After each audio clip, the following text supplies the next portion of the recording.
mga kalablab, welcome back to my life. So karon di ay na po bagong na memorize na verse. So nindot siya kayo na sa Jeremiah 32:27. So giingon dito, behold, I am the Lord, the God of all flesh. Is there anything too hard for me?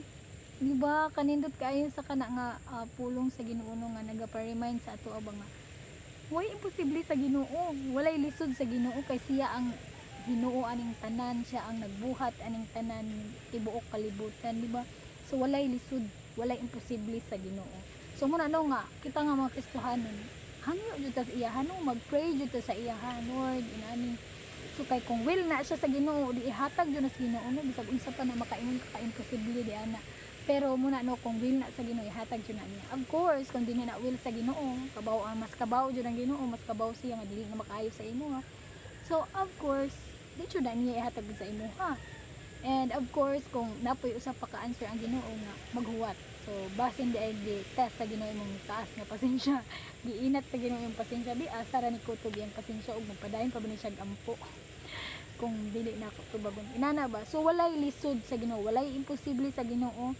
So muna nga mangayot ta, no? Muna nga magampo ta, mangayot ta sa iya. Of course it depends na po na sa Ginoo, kung kana will na siya sa Ginoo ihatag jud na niya dayon sa imo, kay walay imposible sa Ginoo. Of course kung wala na, abaw na ta, diba? So muna giingon nga pray lang jud ta sa iya, ha. So naay tulo ka answer ang Ginoo. So yes, ihatag din na niya bisag makaayong kag imposible na, kung will na niya sa Ginoo, will na sa Ginoo para sa imo, ihatag din na niya sa ato ano, kung makahatag ng kaayuhan sa ato.